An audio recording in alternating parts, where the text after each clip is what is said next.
What's up, guys? It's Toad back with you. As always, it is Friday, March 7th. Is that what it is? I don't even know. Who knows what day it is? We got back on the winning side yesterday, and as I tend to point out, I give out plays in the morning. It's just based on like a timing thing. Like sometimes I haven't made this play yet, but it's a game that I will play. Like everything that I mentioned on the show does wind up being a play for me, but based on the timing of it, like sometimes I'm looking at it and I'm like, oh, this number's like pretty close to like a key number, and I kind of just wait. So that is what I did with those two games that are hovering around 7. I misread the Southern Illinois line a little bit, as they actually, I think at one point wound up being a 1-point underdog or whatever. I had the money pick 'em. Well, I had a money line, excuse me, which is basically it's basically a pick 'em, but I mean it worked out for me because they won the game. So either way, could have gotten a little bit of a better number on it, but if you're taking +1, I mean, it's pretty close to picking the winner anyway, so not a whole lot of value lost on that one. That was the way to kick it off, man, with a close game there, and they won with a winning shot with, like, I don't know, 5 seconds left or so in the game, and then wound up being able to escape with the win. So Southern Illinois got it done for me. I wound up on Iowa +7, luckily for me. Hopefully, if you guys played that one, you did get a better number on that. I had mentioned, it was close to I think I probably mentioned it was close to a key number. If I didn't mention it explicitly, yeah. 7 is a fairly key number in basketball because it's a 3-score threshold, so you want to try to get that if you can. On that one, I was like, the public might be coming in on Michigan State. It's going to be one of the more public bet games probably, so I just kind of waited a little bit, and it got to 7 like pretty shortly after I did the video, so I was like, all right, I'm going to grab the 7. Luckily for me, because it pushed, but it should not have even been a push. Iowa should have won that game. I mean, they should have covered, but they probably should have won outright, let alone the fact they didn't even cover that number is ridiculous, man. Iowa, they were up double digits in the first half, I think by as much as 14 at one point, and then Michigan State hits 2 threes in a row to cut into the lead. Michigan State, not a good three-point shooting team. Really. They don't really take that many. Iowa still had the lead. They were leading most of the game. They had the lead deep into the second half. I look and they're up 8, and then it was 2 minutes later, I look and they're down 12. It was Michigan State went on a 20-0 run in 4 minutes of game time. Absolutely ridiculous. And all of a sudden, Iowa might get blown out of the building after they were winning by 8 on their home floor on senior night with, I don't know, several minutes to go in the game probably. But luckily, they got back within that. They got back within the number. It wound up landing exactly 7, and they almost covered that. As if you saw the end of that game, Iowa had the final possession, and they missed a shot, got an offensive rebound, and then somebody chucked up a 3 from the top of the key right at the end, and it actually went in, but it didn't count. The ball definitely left his hand after the buzzer, but it was that close to them hitting a 3 to lose by 4 instead of 7. So could have cashed for everybody, and we would have all been happy, although I was getting ready for that money line cash. So very disappointing there. Southern Utah, I mean, what can you do? It's one of those ones where you're gonna play on some bad teams, man. If you do what I do, you're gonna find some value in some bad teams, and if they're a bad team, yeah, sometimes they're gonna have a really bad game, and that's what happened in that game. They didn't even crack 40. I mean, you're looking at a situation where Seattle only got up to 60, 62. So if you're taking a lot of points at home against that team, decent chance you're going to get that cover. But no, Southern Utah couldn't do anything on offense in that game. I think they were just missing every single shot. And it's something you just can't do anything about it. I mean, it's just the way that it is. You play a bad team, sometimes they're going to have a really, really bad game, and I mean, you're banking on them putting in a big effort, but they could just have a really bad game just because that's how bad they are, and that is the risk. There is definitely a risk in this, and you wind up looking like an idiot, which I think is worse than actually losing the money, in my opinion. I like being right more than I like money, man. It's whatever it is. If you do this, you know what I mean. That's the rush. You want that rush. And I did get the hockey game right last night as well, which I was off to a 2-0 day yesterday because that game finished before those other ones with the Utah Hockey Club. After I believe they were down, they might have been down 2-0. Or no, I think they were up 1-0, and then they were down 2-1. They tied it at 2, and then they wound up winning 4-2. Let's move on to today, man. You might be disappointed in me today because it's a fairly big college basketball day on this Friday with a lot of tournaments, but I'm actually skipping the college basketball card. What I will say is that in these conference tournaments, I'm looking for situations, man. I just don't really see any. I don't see any in the regular season slate that we have left in a couple of these conferences either. In the tournaments, kind of what I'm looking for is like, as I always talk about, like, yeah, you have that advantage with a team. Like, if a team has like one game already out of the way that they won in that tournament and they've had to adjust to that like neutral site venue or whatever, they have a little bit of an advantage coming into the next game because of that, because they get that pressure off their backs. They got the win. They got a little bit of momentum.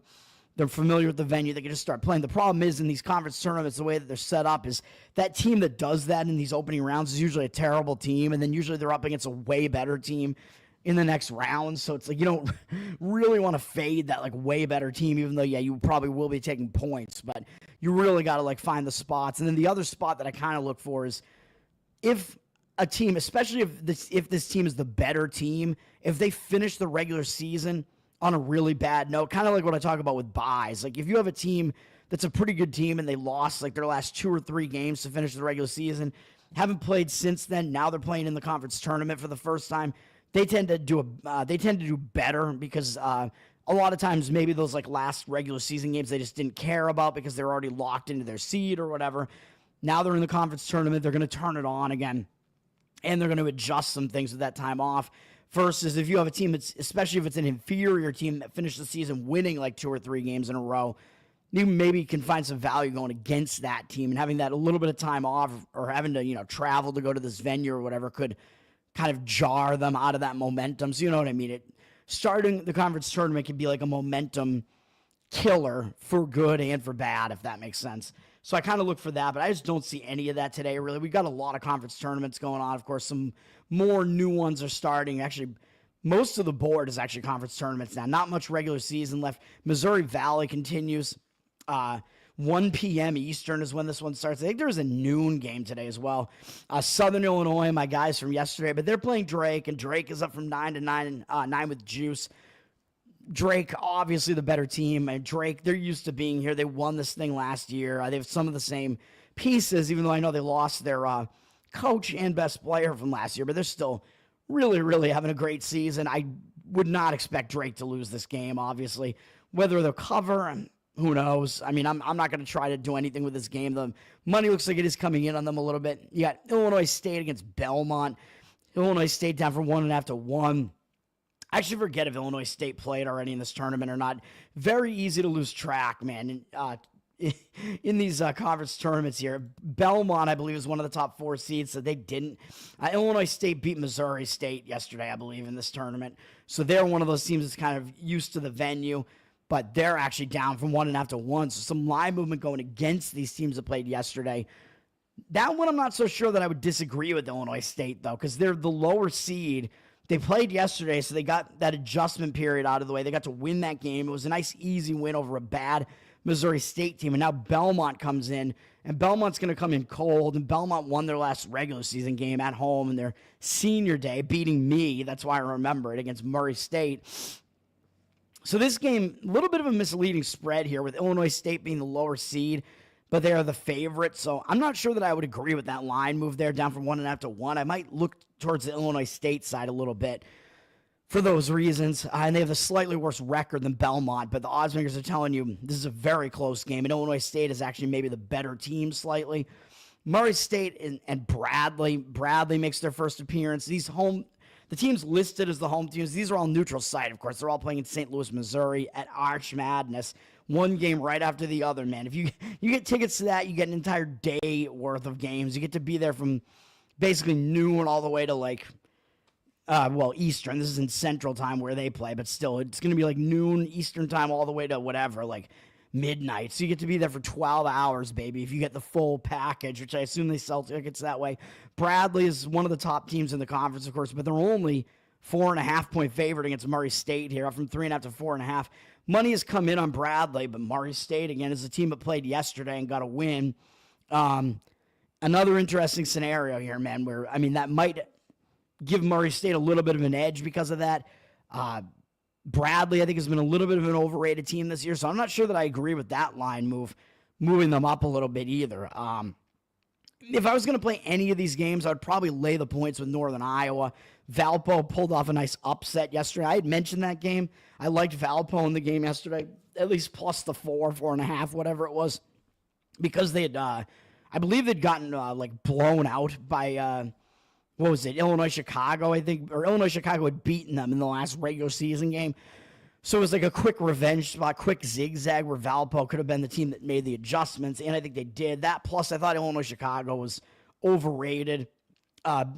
They performed pretty well in the conference this year, but I just didn't think they really had it, and they're kind of a newcomer to this conference, so not used to this whole tournament setup. So I did like Valpo yesterday. They got it done. Kind of pissed I didn't play it, really. But now Valpo got that game out of the way, a game that I thought they were going to be in a good spot. Now I'm not really sure that they are, coming off that upset. Northern Iowa up from 7.5 to 8. Northern Iowa, we could wind up seeing a final in this series between Drake and in this tournament. Between Drake and Northern Iowa. It might be headed that way. Who knows? Because anything can happen in these crazy things. But I would lay the points with Northern Iowa if I was going to do it. They're definitely the better team here. And I don't think there's anything really about, they're coming in, they're going to be like cold or rusty or whatever. I don't really see that being the case. They're a significantly better team than Valpo, which is why they're an 8-point favorite. Valpo is the worst team left in this entire field. So after pulling off the upset yesterday, the Colonial Athletic, I'm not calling it the Coastal, man. Fuck that. We're calling us here still. The opening rounds of this tournament start with the worst teams in the conference playing. Oh, joy. Stony Brook, who's they've just had an abysmal season. They're fairly new to this conference. They've actually been good in this conference at least once. I think they almost won the conference as like a 7 seed last year or the year before that. I don't know. They're playing against Delaware. These are all neutral site as well, by the way, in Washington, D.C., the District of Criminals. Not the greatest location, to be honest. It's where all the politicians live and thrive off of your stolen money. Delaware up from 5 to 5.5 here. Delaware obviously is the better team. Stony Brook, probably the second worst team in this conference to NCA&T. If you want to play this game, have at it. I would only probably look to the Delaware side, but there's no way I'm going to try to play that. I think Delaware maybe finished the season not great either. And NCA&T is against Hofstra, and I believe Hofstra just beat NCA&T in the final home game, if I want to say, or in the final regular season game, I should say. I don't even know where the game was. I can look real quick. I do have the internet up here. Hofstra's right here, too, but I'm not going to look to try to play the zigzag here. Yeah, Hofstra absolutely embarrassed NCA&T 70-49 to finish the season. Hofstra went on a really bad run prior to that, which is why they've fallen this far down. I'm not sure that they're as bad as that record makes them look. NCA&T is definitely bad, and they've been dealing with injuries. They're the worst team in this conference. Even though Hofstra just annihilated them to finish the regular season, I don't really expect Hofstra to lose this game here. It is the tournament. They are a way better team.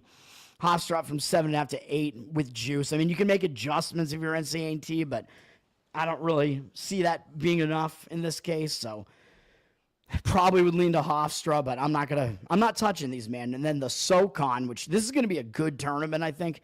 This tournament kicks off as well with Western Carolina, one of the worst teams in the conference. Really the only team in this opening round slate here that I think is just any good at all is probably Mercer. Western Carolina, not very good. I think this is the 8-9 match. I don't know how it works. Is it 8-9 and then there's the 7-11, or is it, I don't even know. It could be 9-10 and 8-12. I don't know, whatever it is. However many teams are in here. Western Carolina at Mercer. Mercer is the highest seeded of these fields, of these teams. Or actually VMI, I guess, probably is. Shockingly. Mercer is the best of these teams, though, in my opinion. They're up from 6 to 7. They do have a little bit of a pedigree behind their name as well, more so than these other teams. I wouldn't want to look to go against them either, against a pretty bad Western Carolina team. And then this game, Citadel and VMI, the military institutes, who's going to want to watch this thing, man? Citadel, they don't have any conference wins. They went 0-18 in conference play this year, so they don't even have a conference win. Now's their shot to get one because every team in the conference makes the tournament. They're up against a VMI team that's actually been performing surprisingly well this year, but the line on them is up from 5.5 to 6. Citadel is such trash that VMI is probably going to win this game, but I wouldn't want to lay the points to this VMI team that may be overperforming a bit this year. And I'm pissed at them because they let me down in their senior day game, senior night, whatever it was, or I thought it was a good spot. It was a day game. It was an afternoon game. I was pissed. I thought it was a good spot to take them against one of the better teams in the conference that didn't need the game. The Sun Belt continues, and it's fourth round of the Sun Belt, which this Sun Belt, the way the Sun Belt is structured is so crazy now, man. They used to do a different structure. Now it looks like the WCC now, where it's like every round new teams are coming into the tournament. It's this long tournament bracket. Basically, the tournament bracket basically looks like a line, even more so than the WCC, because the Sun Belt has more teams in it. So, of course, the best teams get like a triple or quadruple bye. I think they get a quadruple bye in this tournament, which is Arkansas State and South Alabama. Oh, and actually Troy and there's one other team in there too, and those teams are all not playing until tomorrow, I guess, which they're going to have had a lot of time off, which maybe make them a little bit rusty. So we'll start looking at those games tomorrow. Georgia State played one game. They entered the tournament last night.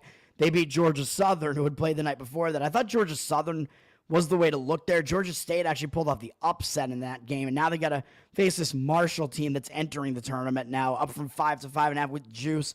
Marshall is the better team. Georgia State is off that little upset yesterday, even though they're used to playing in the venue now. This is all neutral site at Pensacola, Florida. By the way, neutral site in the Big South as well at Asheville, North Carolina. So these are all neutral site. I mean, a lot of money coming in on a lot of the favorites here, man. And I do agree that that's mostly the way that you want to look in these, because you're talking about like an elimination tournament, man, where the better team is obvious. Like, both teams are going to show up, and then you kind of want to, like, by default start looking towards the better team when that is the case. Marshall up from 5 to 5.5 with juice here. Georgia State coming off that upset. Old Dominion also pulled off an upset. So we have two teams coming off upsets yesterday. They pulled off an upset over, who did they face? I think Old Dominion actually may have won 2 games in this tournament now. So they're playing a third game in 3 days now up against App State. Is that right? Because I was looking, if I was going to play one of these games in this tournament, it would be to lay the points with App State. But let me see. I actually might do it. Let me just look for a second. So Old Dominion in this tournament, they won in the second round against Louisiana Lafayette. They pulled off an upset yesterday against Texas State. So now they're playing a third game. So yeah, they're used to the tournament, but it's a third game in a row. They won as a favorite in the first game. They pulled off an upset in the second game, as I think they were up to like 6.5-point dogs in that game. They pulled off the upset, and it was in dramatic fashion. I think they hit a game-winning 3. Now they're coming off of that, and they get App State. And by the way, they went to App State as 10.5-point underdogs the last time they played them, they actually beat them. They actually upset them. So I think App State is going to have the adjustments to make, and they're going to be even more angry. App State was winning this game by double digits in the first half and into the second half, and ODU played out of their minds here. 42.9% three-point percentage. That's not going to happen again, I don't think, even though I know they won the game with a 3 last night. They won the rebounding battle. I think the rebounding battle was actually close, both games between the two. But the first game, Old Dominion got destroyed at home, 62-43 by App State. So they pulled off the road revenge after that. But App State was a 3.5-point favorite in that game. They were 10.5 at home. So that kind of tells you the line in this game should be about, I would say about 7 or so in this game. And I know it's a little bit higher than that, I think, but I might do this. I might lay the points. I mean, App State, both teams really didn't shoot well in this first game, especially ODU, but still, ODU couldn't get the turnovers under control, which you usually see the home team do better in turnovers. And App State did actually win the rebounding battle, and that one on the road. So I don't know what happened to them in that home game, or they probably should have won, but they're probably going to be a little bit angry coming into this. This is their first game in this tournament, in Old Dominion. This is one of the setups that we have. I don't think we have any other ones where we have a team playing a third straight game in 3 days. Now we have App State coming off having some time off, which could be rested. Ooh, and they actually finished really badly, losing 3 straight games to finish the season. Losing 4 of the last 5, although 3 of the 4 losses were all on the road. Now it's a neutral site. You know what? We're going to do it. Will, what's up? Thank you, man. This is going to be a play. I'm going to add it. We're going to go Appalachian State here, minus the 8 or whatever. I'd rather get 7, but I think this is a spot where you want to do it. We're going to lay the points with App State. Let me just make sure that the Ken Palm Does Ken Baum agree? Let me see. He's got App State top 100 in defense, so that's not bad. He has them fairly low in the luck index, also not bad. They play super slow, though, so that's kind of the thing here. He has them winning by 7, which isn't too bad, but he's got Old Dominion more than 100 spots worse than App State. He's got Old Dominion almost down in the bottom 60, basically. He has them as a significantly worse overall team, man. Significantly worse defensively. They play somewhat slow as well. They're way higher in the luck index, too, even though they're this bad, way down. So I think this sets up actually pretty well. Yeah, that's a play. App State. That might be my only play in college basketball. I thought I wasn't going to have any. That was one of the games I was eyeing, but now that I dig a little bit deeper into it, I'm convinced. So let's do it. The Summit League continues. I mentioned this is kind of a weird setup where all of the teams in the conference are playing right now. They have 9 teams in this conference, so the 8-9 play each other. That was Kansas City beating Oral Roberts. Kansas City didn't do well against that, what I think is a fraudulent 1 seed in Omaha yesterday. Omaha, the line went up on them a little bit. My opinion was to grab the points against Omaha yesterday, but whatever. Now, the 2 actual best teams in the conference play today with North Dakota State and South Dakota State. These games are, I believe South Dakota State is the 2 seeds. This is the 2-7. And South Dakota State and North Dakota State, I believe, is the 3-6 matchup here. North Dakota State down from 4-3, though. So not laying a lot of points. It looks like some movement coming in against them towards South Dakota, but I believe South Dakota beat North Dakota State the last time they played on South Dakota State's floor. So it is kind of a little bit of a spot where North Dakota State might be able to make the adjustments here. Whether or not they're going to win, I don't know. My opinion is that South Dakota State is going to be the winner of this tournament when all is said and done, but we will see. I don't want to try to play this game North Dakota State. I mean, the line is moving down on them, so I would worry about that. The line is moving up from 7.5 to 8.5 on South Dakota State against North Dakota, who's not as good as South Dakota. South Dakota State, a little bit better than North Dakota State. I think this is a better matchup for South Dakota State. I forget if they maybe got caught when they played at North Dakota as well. It might have been a bad spot. I don't remember, but South Dakota State, I believe, is the best team in this conference, so I do not expect them to lose that game. I mean, whether or not they cover, I guess, is a little bit of a different story, but we will see. In the Ohio Valley, this thing continues, and I think they're playing straight through. I think they're playing the semifinals here, and then the finals tomorrow, and we will have our first automatic bid clinched tomorrow, and it will be one of these 4 teams. And they're going to probably go right into like a 16 seed, so isn't that joyful? They might get to play in the first 4, though, and get national... Get one of those isolated games on national TV or whatever. Well, it's on TBS, I guess, but yeah. So, it's always kind of a spotlight game if that happens to you. So that boosts up some of the worst teams that get in. So there is that at least. We almost had a weird situation, by the way, last night where we could have had the first auto bid clinch. It could have been North Alabama if a weird situation happened where North Alabama won against Jacksonville. That wasn't a shocking result, but then Lipscomb almost got upset by Queens at home. Queens took them into overtime, and if Queens won that game, Queens is still in the transition period to Division I. They're new to Division I, so they're actually not eligible for the tournament yet. They're probably, I don't know if they're going to wind up in any of these, any of these postseason tournaments. When the ineligibility only applies to the actual NCAA tournament and the NIT, because those are the 2 that the NCAA runs. The independent tournaments like the CIT and CBI can still invite those teams. But Queens, if they had won, because they're ineligible, they would still be in the final because they would still play the A-Sun final, just, to still give the award to the winner of the A-Sun, the technical winner. But North Alabama would have been playing in that game already having clinched the auto bid, so I would have been looking to play Queens in that game. We've had that situation a couple of times over the last few years with Bellarmine being ineligible and Merrimack, I think, being ineligible. And you want to play on that ineligible team because that's like their last game, and they want to prove that they still are, that they belong, and that they could be the representative for that conference in the tournament if they weren't ineligible, basically. And the other team has already clinched that bid, and they care more about that, I think, than actually just winning the conference in names. So that is an angle that shows up, and we almost had one in the A-Sun. We do not, though, because Lipscomb did win in overtime, so they will host North Alabama, and Lipscomb coming off a scare like that is probably in a better spot in that one. Anyway, back to Ohio Valley. Arkansas Little Rock escaped against UT Martin. I had that game on last night. It was a close game down the stretch. Little Rock was able to get out of there with the win. SEMO, Southeast Missouri State, is the 1 seed in this conference. Little Rock is the 4. Little Rock is a good team, though.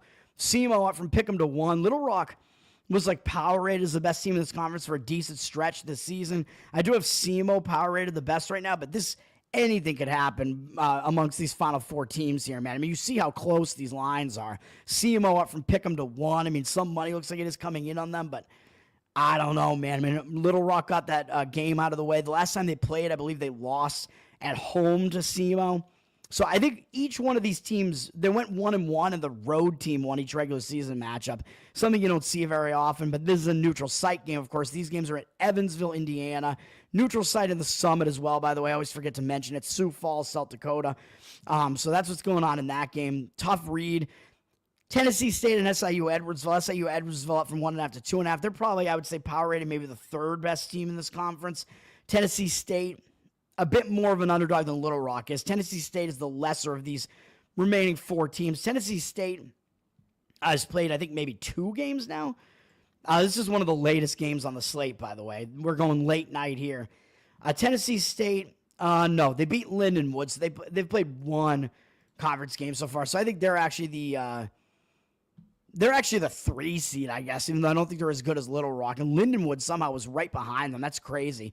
So not a lot separates the teams in this conference, man. So I think we do actually have the 1 through 4 all still in it. This is the 1-4 and the 2-3 here. SIU Edwardsville, the money's coming in on them. I kind of agree with that. I do think they are the better team, even though Tennessee State did get a win and they're used to the venue now. They got that game out of the way. I'm not sure that I would want to really look that way. We have the WCC starting. They play in Las Vegas. Actually, it already started with San Diego played the opening round game and beat Pacific, who's really bad. Most of these teams are really bad. Pepperdine is really bad. Portland is really bad. And San Diego State is really bad. Portland is up from 1 to 1.5 with juice against Pepperdine. I mean, again, you want to play this game, have at it. There might be some angles to look at with the total or whatever. I'm not much of a total player, so I don't really, unless it's like one of those high-profile games where I really know like how these teams play, then I really won't even play totals then, but I'll give you some leans, and a lot of times I do have those right, but whatever.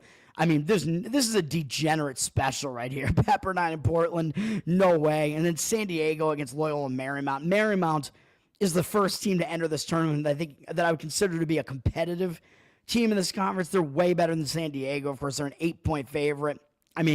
Obviously, I would expect Marymount to win. Whether they cover, who knows? And then we do have the Big South in full swing now as we got our 1 seed High Point coming into play here. All the teams get to play here. This is a tougher conference tournament to get through, man.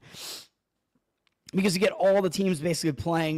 Gardner-Webb won the opening round game yesterday against USC Upstate, so now they get the honor of playing High Point, who's up from 11 to 14 with juice. This High Point team, very, very good offensively. They're not great defensively, but they should be able to take care of business here, you would imagine. Whether or not I would lay that ridiculous point spread is another story. Obviously, I'm not playing that game, but High Point should get through that game. They should win this conference. They're a favorite to win the entire thing. That's how much of a gap there is between them and the rest of the teams in this conference. But, of course, anything could happen.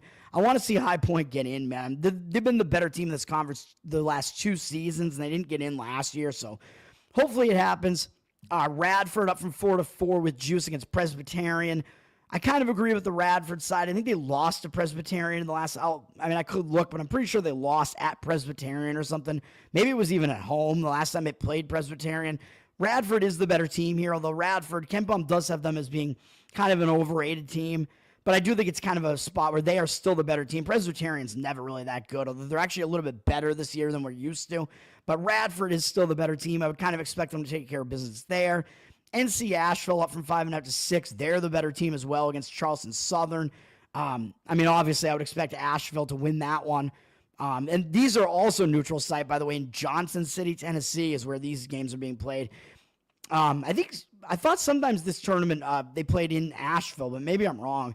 And then Longwood and Winthrop. This is an interesting one. Winthrop up from 2.5 to 4 with juice, so the money is coming in on Winthrop. I believe Winthrop lost, or excuse me, I believe they won the last regular season game against Longwood, so it's a little bit of maybe a spot where Longwood can make the adjustments, but I don't think Winthrop is not going to show up in this game because it is a tournament game in Longwood, I believe, on their way to, I think, winning this conference last year. Did they win this conference last year? I can't even remember now. I think they might have come out with the tournament win last year. But anyway, somewhere along the way, they did eliminate Winthrop.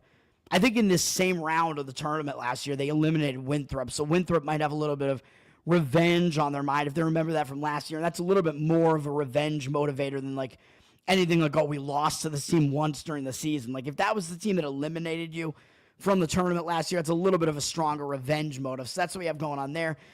And then we do have regular season action. We have some MAC games going on, which not very interesting in my opinion. I don't like it. I don't care. We do have one really good A10 game between Dayton and VCU. This is going to be good. This is the final regular season game. VCU, I believe, at worst, I think they have a share of the A10 title here, but I don't know because VCU, they're one game ahead of George Mason, who's the only team that could potentially wind up with the same record as them, and they already beat George Mason. So they have the tiebreaker, I believe, because of that. So I believe they either have a share of it or they've already clinched. But this is their final home game against Dayton. Dayton, a very good team, although it is road revenge for Dayton. VCU went into Dayton and beat them. I do think VCU is the better team. Dayton, though, I mean, if they're thinking they want to try to pad their at-large resume and try to make this a two-bid league, I mean, there is the potential that Dayton could be that team. They're coming off a big win over St. Louis. There's no way they're going to overlook VCU here, though. And VCU, possible they take their foot off the gas a little bit just because they're already in the driver's seat here. They're already going to be the 1 seed, I'm pretty sure, once we get the A10 tournament.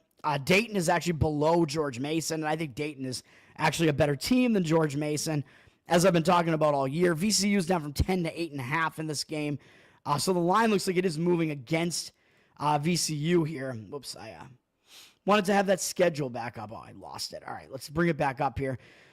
Because we do have a couple other games. We have some games in the Mountain West, which, well, actually, maybe I'll talk about those. UNLV and New Mexico, I don't know, man. I mean, New Mexico, they've already clinched at least a share of the title, and I think they already swept the season series 2-0 against Colorado State. So I don't think anybody can catch New Mexico either. So I think they're already guaranteed the 1 seed. They're playing at home. They already beat UNLV on the road, although they only beat them by 2. But this is a similar spot to the other one I just talked about.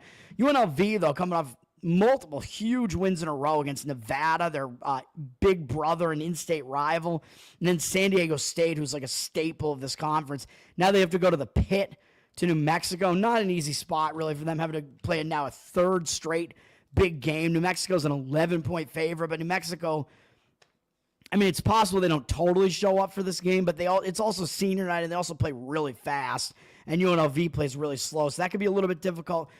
Colorado State going to Boise State. They already beat Boise State at home.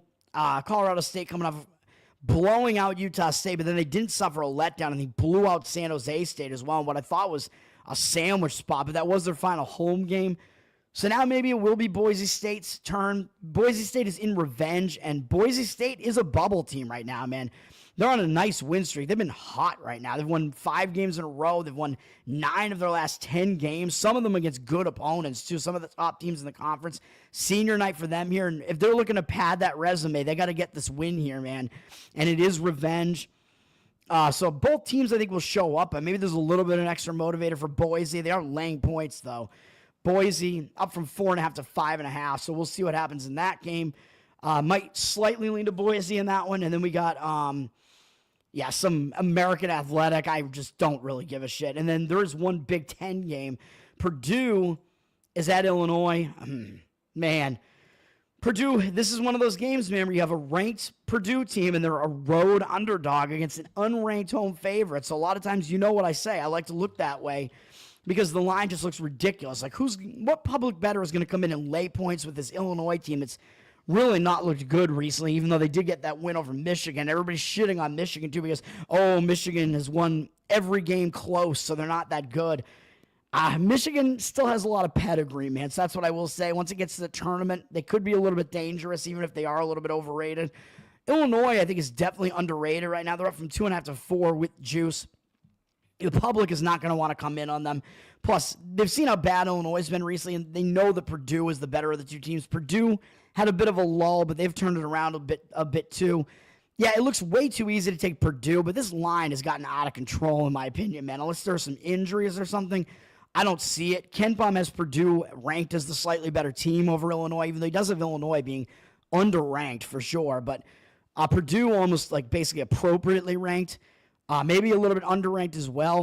He has this game being about a 2-point win for Illinois, so this line definitely a little bit too high. I'm not going to come in and try to play this game, and I don't really see a situation to do it either, even though Purdue, yeah, they're probably feeling a bit plump and gay after they just annihilated Rutgers by almost 30 points. That's got to feel pretty good. Now they go on the road, and it is Illinois' final home game, so it is senior night. I don't really want to fade Illinois on senior night, but they are coming off that big win over Michigan, man. That was a huge win to prove that, that they still exist, basically getting a road win against a ranked team. I liked Illinois in that spot, by the way. I mentioned that. I liked Illinois plus the points there, so Illinois got that win. But other than that, I just don't see a whole lot to see there. Let's go to NHL, Winnipeg and New Jersey. I have one NHL play and one that almost made my car. Let's try to get through this quick. Winnipeg, they beat Philadelphia yesterday, so they're playing a back-to-back, 3 road games in 4 days. Not really an easy spot for them. New Jersey is still a good team, though, so they still should be focused, even though they do have Carolina up next. Also a big game, but New Jersey at least has some rest because they didn't play yesterday, but they're returning home from a road trip. I think they have 2 days off, actually, yeah. But returning home from a road trip, I always tell you that tends to be a distracted spot because you're returning home, you have stuff to do at home, and they have to go right back out on the road again, only to Philadelphia, though. So really, they probably actually won't really hit the road. It's not a road trip or anything, so they'll still stay in the area. So it is like they're basically still staying at home, but still that first game home, even though it is Winnipeg, who you should be focused on, but you can tend to be a little bit distracted by that return to home, so I don't want to do anything with this game. Winnipeg down from -120 to -116. Small road favorite. Winnipeg won last night. I mentioned I liked Winnipeg last night in that revenge spot. They got it done easily. I should have played it. I almost did. 64% of tickets, 88% of the cash coming in on Winnipeg. So they got the cash coming in on them. The money line has slipped slightly on them. Honestly, I don't even know what I would do with that game, to be honest. It's just not the greatest spot for either team. I mean, does that mean it's a spot where you should start looking at the over? In this case, I don't really think so. It looks like the money's coming in towards the under.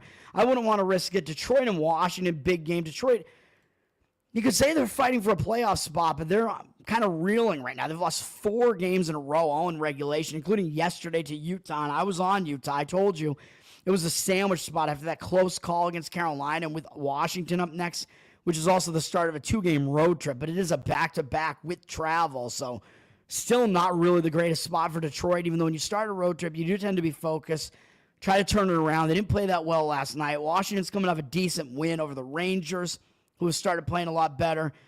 And they only have Seattle up next. So that Ranger game was in overtime, though, and they did have yesterday off. Didn't play yesterday. Again, this is a tough game to handicap. Washington's sitting at -210. Huge favorite, really. 88% of tickets, only 85% of the cash. They are public with less of the cash on them, but I don't want to play Detroit in a back-to-back. What I am going to do is grab the money line with the Chicago Blackhawks. You know me and these ugly underdogs, man.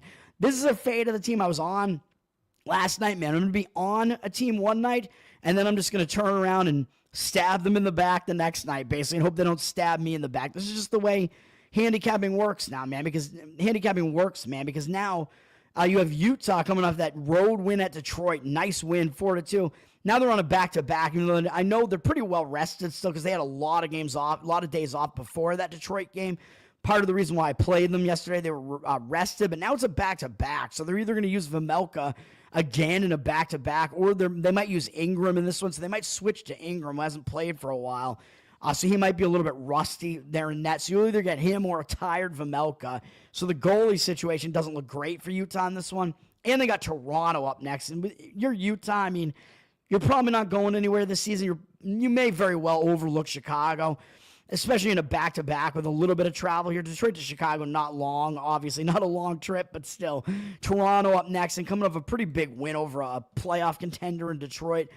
Looks like a sandwich spot to me in Chicago. Coming off an overtime loss to Ottawa, which was probably a letdown spot because they had crushed L.A., the Kings, in a return home spot, too. They had annihilated L.A. in a game where they got completely outshot in the game, too.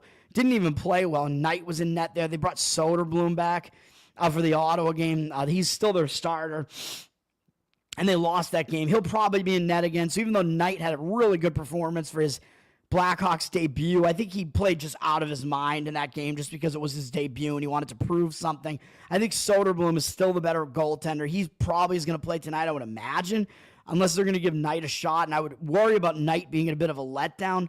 But hopefully it is Soderblom in this one. Let me actually look at starting goalies real quick. Man, because I got to get out of here, too. I don't have time for all this shit. Let me see. It looks like Knight is playing for the Blackhawks, so that does worry me a little bit because he was so good in the previous game. But I still think we probably have the goaltending edge on Chicago's side in this one. They have one day off after a loss.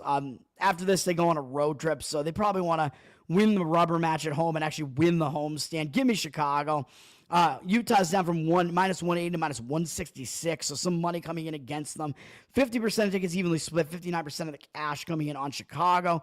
So the cash seems to agree with me on that one. And then we got, Minnesota, Vancouver. I don't know if we care that much about this. Let me see. Minnesota. Man, I hate this. I'm going to have to come back and do another evening show, man.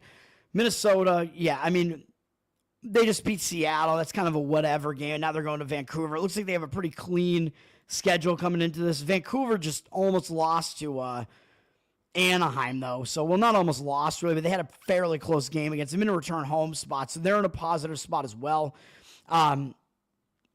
In a spot where they'll probably be a little bit more focused to play a little bit of a better game after not playing the greatest game in the return home spot. So both teams are focused here. Vancouver down from minus 123 to minus 120.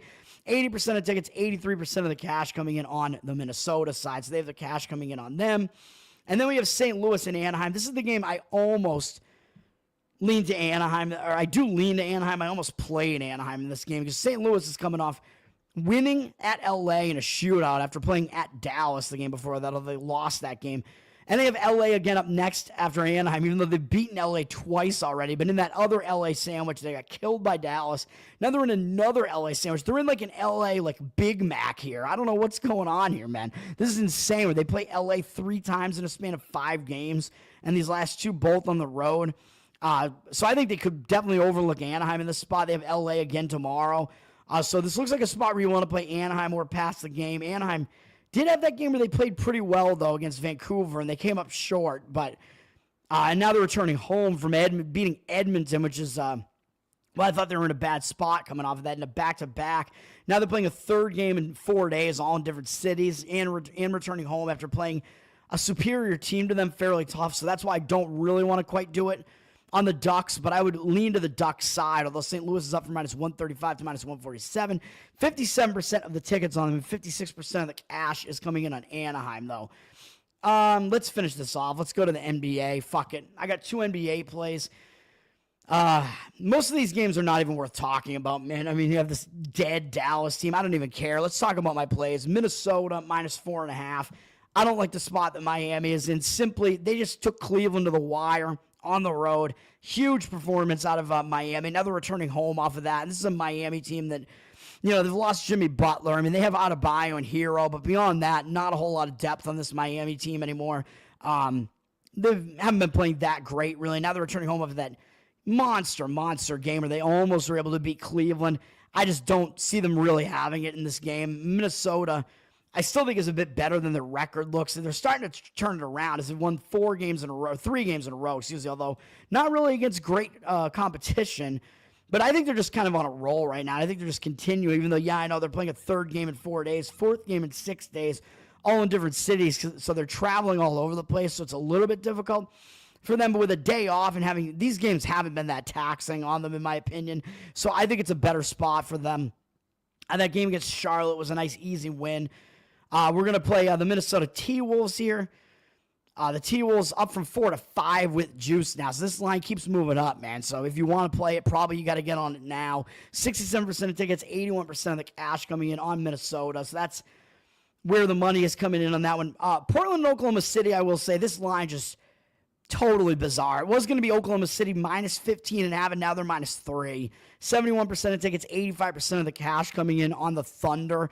So it looks like maybe the public is obviously going to come in on the Thunder thinking, how am I getting this price on the Thunder? But I think some of the money came in because I think the line was just over-adjusted. Obviously, this means the Thunder are resting like everybody. Like, they must be resting SGA in this game. I think Holmgren is hurt. They got some other injuries going on there with, who are their other injuries? Let me see. They've got a bunch of injuries here, man. And, of course, the fucking page won't load. Fuck you, ESPN. All right. Jalen Williams is still out. Dort is out for this game. Hartenstein is out for this game. So we'll see what happens. Obviously, this line means that you're basically going to get all Thunder backups here. But sometimes when the backups get a chance to play, the line adjusts way too much, and the backups play pretty well. So you're talking about a major, major line adjustment here. So, I mean, the Thunder, I do think they're in a bad spot. So normally I would maybe look to go against them because they just beat Houston. They just beat Memphis. Some big wins there. I think they have a big game up next against the Nuggets, I want to say. So this is a sandwich spot, but there's no way that I can come in and take Portland when they're like +2, +3, and the line is adjusted that much. If this was like a normal line where you're getting a big underdog price on Portland, then yeah, I would look that way. But I don't like it, man. It's very suspicious. I think it's just over adjusted. I don't like it. What I will do, though, is go against the market and play the San Antonio Spurs +6. That's my other play here. I might like this better than the other game, actually. But Spurs, Kings up from 5 to 6. 72% of tickets, 76% of the cash on. So the Kings, I mean, the money is coming in on the Kings, and the line's moved up on them a little bit. But I don't really agree with it. And maybe you could wait because this line might move up a little bit further. I don't really know. But this is the De'Aaron Fox battle as the Kings got rid of him, and now he's on San Antonio. And I think, is he even playing? I don't even know, but unless he's hurt, I think he's going to want to, prove himself, man, if he is going to play here. Let's see. It looks like he's probably hurt. I don't even know, man. So maybe this is not going to be the Fox battle. I still like the spot for the Spurs, though, but let me see. Wait, am I, losing my mind? What happened to Fox? I don't even know, man. I'm pretty sure, am I losing my mind? He is on the Spurs, right? It looks like, let me see. Yeah, here he is. What's going on with him? Game log. Yeah, he played on the 4th, so maybe they just rested him. Maybe it was just scheduled rest in his last game. Yes, this is the battle of Fox. I think he's going to want to play well against the team that decided to get rid of him when he was one of the star players on that team. He's a good scorer. San Antonio just got a win against Brooklyn, so they've won 2 of their last 3 to kind of break that lull that they were in after they were trying to get over Wembanyama being hurt there. Now they start a road trip, and I always say starting a road trip tends to be a good spot. They got 2 days off. You tend to want to be focused when you start a road trip. I think they are going to be focused to try to win one for Fox against his former team, even though they're going to know how to defend him. But the Kings, I really don't like the spot the Kings are in. They're returning home from a road trip, and they just lost their win streak. They were just on the road for almost a week. They beat Houston. They beat Dallas, but it's an injured Dallas team. That was the game where Irving got hurt, too, so I don't know what you can take away from that. But then they played really tough against Denver, basically battling Denver pretty much to the wire and only losing by 6 in elevation. And now with 1 day off, they're returning home from that for this one game against San Antonio, and then they got to go down to L.A. and then face the Knicks, Golden State, Phoenix, Memphis, Cleveland. So all better teams up after this. This looks like it is the down spot in the schedule where they won't pay attention.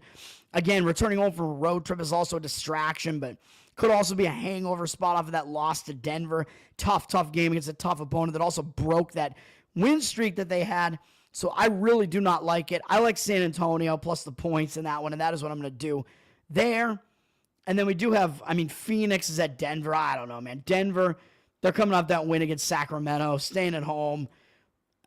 It doesn't look like the worst spot to me for them, but Phoenix coming off that nice win over the Clippers, which is going to maybe give them some confidence moving forward, although maybe it's too big a win. Denver does have Oklahoma City up next in 2 days, so maybe they'll actually overlook Phoenix for that reason. They did just beat Sacramento in the return home spot, though, so usually the second game is a bit more of a focus spot, but maybe not when you won the return home game and you have a bigger game up next. For Phoenix, this is the start of a road trip, and they're coming off that win over LA, so it actually might be a slightly better spot for Phoenix. Nuggets down from 8 to 7.5 with juice, so it looks like the line is moving that way. And then the Knicks are in a terrible spot. They just took the Lakers to overtime last night in LA, so now they have to come off of that with no rest, playing on a back-to-back after taking LA to the wire. And now, if the Knicks didn't have a major injury concern here, I would be looking to play the Clippers here, man. The Clippers coming off, I believe, that loss to the Suns, so they're definitely going to be looking to bounce back. The Clippers have been losing a lot of games recently, but they've been playing competitive in all these games. Actually, they won. That's even better. They actually won to break the loss streak. They returned back home from Phoenix. Where really they just went out to Phoenix for one game after they were in LA. Came back, they beat Detroit to maybe start some new momentum. So the Clippers are definitely in the better spot here. I would be playing the Clippers here, especially when they have rest. And the Knicks, took the Lakers to OT last night and probably should have won the game. But the problem is Jalen Brunson injured his leg in overtime and had to leave the game. I think he tried to play, or maybe it was towards the end of regulation. He tried to play, I think, but then they had to take him out.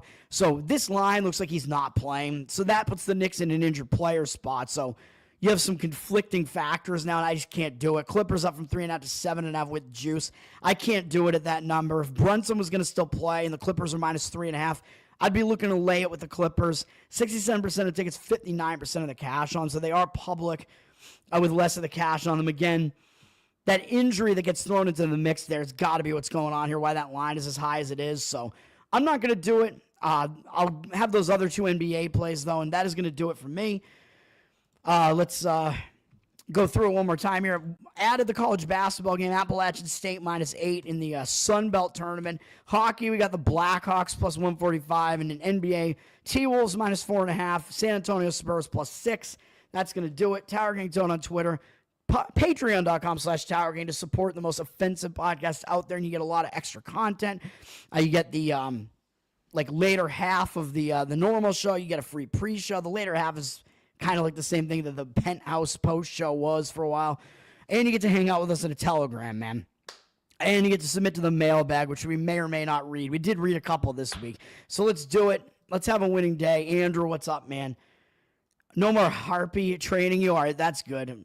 That's awesome. So you get to listen to me again. That's sweet. So that woman boss that you had or whatever isn't there anymore. She's not looking over your shoulder. So now it's just the boys, baby. It's the boys hanging out again, talking about sports. Let's do it.